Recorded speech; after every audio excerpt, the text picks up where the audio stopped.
A new EOCO report cited by JoyNews has exonerated former Vice-Chancellor of the University of Education, U.E.W, Professor Mawutor Avoke. The anti-graft agency has concluded its probe and found, among other things, that Professor Mawutor did not abuse his office nor breach procurement laws. There's more in this report. Former Vice-Chancellor and 4 other officials were dismissed in April 2018 following an emergency meeting, prompting an EOCO probe. But according to the EOCO report, the professor did not abuse his office nor breach procurement laws as alleged. It says the allegation that the mode of selection of One Power Bidu Construction Limited and CDEC Limited for the award of various contracts by the university did not follow procurement rules is untrue, since procurement rules were followed. It also says that the 3% on investments paid to all management staff of the school is lawful. Again, the allegation that the university failed to use the competitive tendering process in the purchase of 8 pickups at 800,000 cedis cannot be substantiated, hence it's merely speculative. Chief Technical Officer, Ghana Highway Authority in U.E.W, Lawrence Lamptey, was however found culpable of willfully causing financial loss to the state, contrary to Section 179A of the Criminal Offences Act 1969 Act 29, conflict of interest, as well as using public office for private gain. Well, let's get on Skype now and speak to the PRO, Public Relations Officer for the University of Education, U.E.W, Ernest Azutiga. Ms. Azutiga, thank you for your time this afternoon. Has the university heard of this? Has it come to your attention, the EOCO report that's exonerating Professor Avoke? Oh, as I speak, we haven't had any reports of such. But what I need to add is that the University of U.E.W has never reported Professor Mawutor Avoke for any.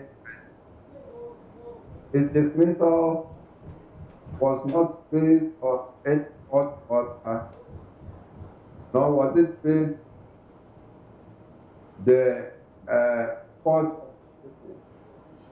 It was dismissed based on the findings of the report available to council, and I'm referring to council's fact-finding report. Yeah, I'm asking this question, Mr. Azutiga, because he was accused of a number of things. He was sacked. Now there's a report that says that he did not do the things that he was accused of doing before he was sacked, which is why we're coming to you. But you say that this university has not had the report officially, I believe. Has the school reopened, by the way? That is key in this conversation as well. The school is yet to reopen. When is that happening, sir? A number of things have been happening. I told you earlier that there have been high public web portals made for Europe, and that has to be approved by council eventually. Council is yet to do that kind of stuff. But council is doing a number of things. Last Friday, council had the outcome which I have not seen, so I cannot. Okay, so are we looking like somewhere next week having the school reopened? It's very possible, but we want to return as soon as possible. Be that as it is, we also have to put all the test so when we come back to get better. Right, Mr. Azutiga, we'll say a very big thanks to you, and we're hoping to hear from the university as and when you have that report. But obviously, it's a report that exonerates Professor Avoke of the things that the university had earlier, or the council had earlier accused him of. Ernest Azutiga is PRO of the University of Education, U.E.W.